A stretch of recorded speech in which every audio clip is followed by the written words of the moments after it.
Welcome back to my channel, Delightful_Dawn. In here, I am Dawn. Today we're going to do a video on what you need in order to start a YouTube channel. If that is something that you're interested in, continue to watch. Before you do that, don't forget to like, comment, and subscribe to the channel. Go ahead and follow me on all social media platforms. That is Delightful_Dawn. Again, Delightful_Dawn. All right, guess the number one thing you need to start a channel is a device to record on. Yes, you would think, a device to record on? That's just so simple. Why would you say that? Because, I mean, some people don't think that far. It's pretty simple. Either a camera, a phone, something that can record you doing the things that you want other people to be able to see.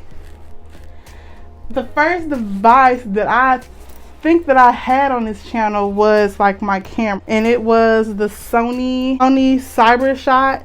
Basically, this camera, is it on? Okay, so basically this camera is like the most like typical camera you would get. It has the option to flip over the back so you can see like when you're recording, so that way you don't need it. Like, I would still suggest getting something so you can see yourself, but originally when I started this channel, I wanted to be a vlog channel. So I thought, I did the research on what is a good vlog camera, and this is the camera that came with those in my price range. It's around $350. At the time I bought it from Best Buy. I don't really use it that much as of now, but it was like my first camera that I ever purchased. But yeah, it's a simple camera. It has 30 minutes in time increments that you can record stuff on. If you have a phone that has good, like a good resolution, then use your phone. Like, I mean, at this point, don't think too hard on, I need to get all these things in order to be successful on the channel. You just need you a good device that can record, or you can have it present yourself the best way possible. I would say just get a phone. Like, if you have your phone, if it's one of those phones where you have to get more like data, then I would suggest, if you're doing the videos, make the videos, once you save it and upload it, then try to back it up somewhere else, and you could delete it. That way you don't have so much information on your phone. The second thing that I would say that is important to have is good lighting. So if that's a ring light, if that's just you bringing a whole bunch of lights in order for people to see you, if it's natural light, like right now we have a little bit of the natural light from outside, what I would suggest is maybe getting the camera and put it right in front of the window. Sometimes people like the view of the back. It's gonna be hard because with the sun shining on you directly, it may mess up like with the light imbalance. So you kind of like figure it out as you go. But you want to make sure people can see. Not only do you want them to be able to view you, you want them to be able to properly see you in the best lighting that is possible. So if you don't have a lot of money to like splurge on a ring light right away, like that's the first thing I would suggest, getting a ring light, because I got like a regular kind of like a photo shoot light, which to me, it was kind of, you couldn't adjust the lighting, which was a problem for me, because then I would look too flushed, and sometimes I didn't have natural lighting to like kind of play with, because like where my room was at, my light, like my window was like this big. It wasn't the best lighting for me, but I made it work. Like, if y'all look at any of my old videos, I made do of what I had, especially when I was recording stuff. And I mean, it worked for me. As time progressed, I knew that like one of the things I wished I would have started off with was having a good ring light. It doesn't necessarily have to be like the most expensive, like $100 light. You can get you a simple, especially if you plan on using your phone, you can get one of those lights where you can put it on the phone stand. So they can start off like $30, maybe $20, depending if you go to like the beauty supply. If you buy it on Amazon, I'll go ahead and link some down below, like of options of different lights that you can get, that if you can like, that you could possibly afford. I would suggest making sure you have some lighting, some type of way. Figure out where in the house where you can record, or best, if you have a ring light, you can record any time of the day. So that's like the unagi of this video. Like, if you have something that is optional for you to record at any time, that's probably the best time for, like, that's like probably like the best device that you could possibly get to, you know, enhance the video quality of your productions. Third thing that I would think that's very important to have is a background or a backdrop. When I first started off, I had a backdrop that was like white, because I felt like it was simple. I still have that backdrop. I don't really use it that much. It was a white backdrop, meaning I can do pretty much any type of video on it. It was crisp. I would suggest, if you do get a white backdrop, make sure you get those clips to kind of like make it straight so that way it doesn't like a flimsy. It can be as simple as a sheet, honestly. Like if you got your cute little sheet, a little cute they have a lot on Amazon where they have designated backdrops for people. The only issue with that is that sometimes the ink, like the inches of it, only have a certain portion of your body. So when I first, a couple of maybe like last year over here, I had like the marble wall situation, and it wasn't big enough for my whole wall. So I mean, I only had so much room to actually record in, and sometimes I cared, sometimes I didn't. So I would suggest, I mean, if you want to start off, you can get you a nice backdrop. If you don't have really much of an area like designated to do recordings where it's nice, that is something that is an option for you to actually still be able to record. And if you have that lighting to help you adjust, like to find like your right angle, then you'll be just fine. I mean, perfect, right?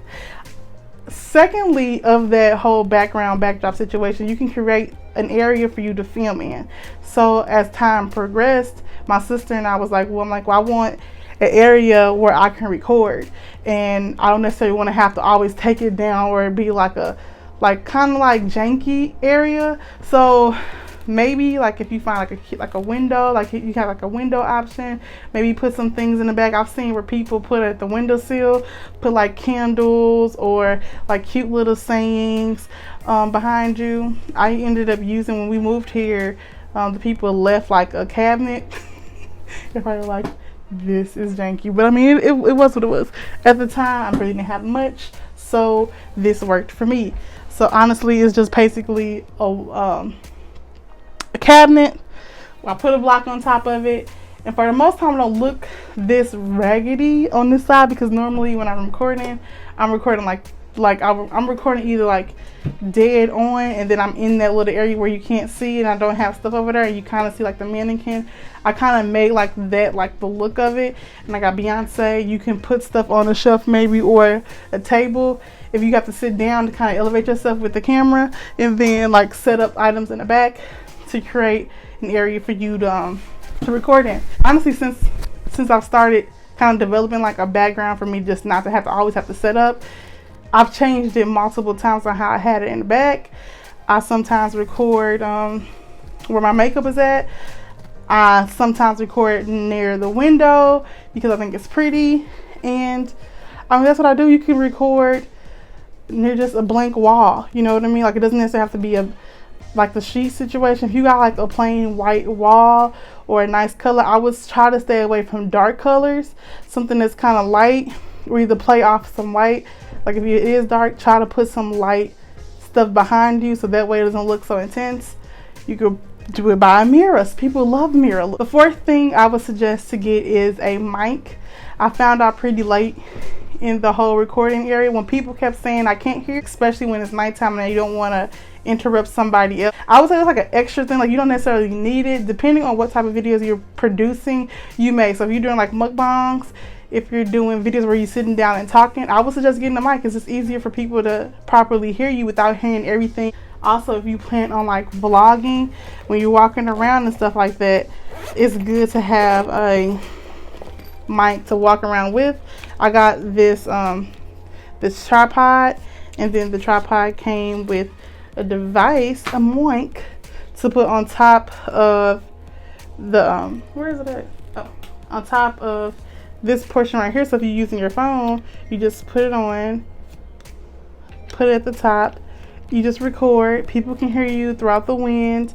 It's just a better situation. If you can't get it, it's like not one of the things like you like necessarily just need.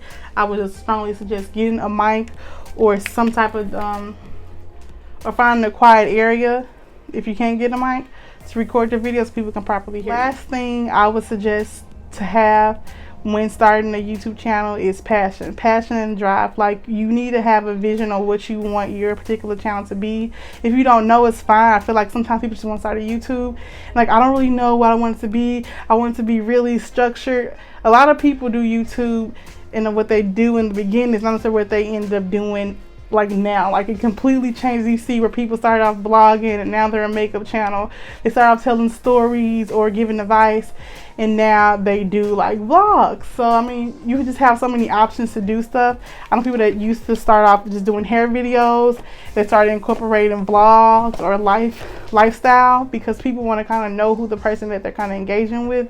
So that's kind of like a good idea, kind of like to think about. Like you don't really have to know what exactly you want the structure of your channel to be. I would just try to have a vision on what you kind of want people, like when people come to your channel, what do you want them to like feel? Like what would you want people to know you as? Because when I first started, I really wanted to be a channel to encourage and to embrace people of plus size, to encourage beauty within, outer, and all of that. I feel like I'm still advocating those things, but as time's progressed, the things that I like started to change. Even there's some channels where I follow just for hair, where I follow just for lifestyle, and I kind of wanted to embrace both of them. Like even to this day, I'm not perfect. Like I go back and forth with what I want to do. I would suggest keeping a book of the videos or ideas that you have that you would possibly want to do. And I feel like that's all you really need. Like you just need a passion, a dream, a camera, some lighting, and a voice, and then you can do it. Like, so I encourage you to continue to do the things that you desire to do. If you are a person that have something to say and you think it would benefit other people, then you are doing a disservice by not allowing people to be able to get that information. Like we have Instagram, we have Facebook, we have all these different platforms where we can have a voice. And a lot of times people use YouTube as an escape, especially in this time. Like you have the time, you have the resources, because if you're looking at this video on some type of level, that means this video may have a camera on it. Like I know this may have a camera, and if this is a device that you are on where you're looking on your phone, on your computer, on some type of device, and you know that it's in your hearts of hearts to start a YouTube channel, then go ahead and start it. Like I encourage you all the way. I may not have all the answers, because for me, I'm still learning. Like I'm not like this big mega, I don't have thousands and thousands of followers, I don't have thousands and thousands of views, but I know that I have a desire to create content for people to watch. I wanted to fill the void where I felt I didn't have to watch from other people, and so that's why I decided to start a channel. So I hope that this encourages you to continue, or to even like put a little inkling in your brain that you are good enough and you can start a channel. So thank you for watching this video. Go ahead and like and comment. Tell me if you want to start it, like if you are a person that's just started a YouTube channel, and what are some of the things that you think that you would need to make it better. Tell me if you haven't started a channel but you think you may, and you don't know if you can do it, so we can go ahead and chat about it. Because I mean, you can do it, sis. You can see it. You can do it, bro. And I mean, that's all I have to say for you. Until next time, stay unapologetically in you and all that you do. Peace.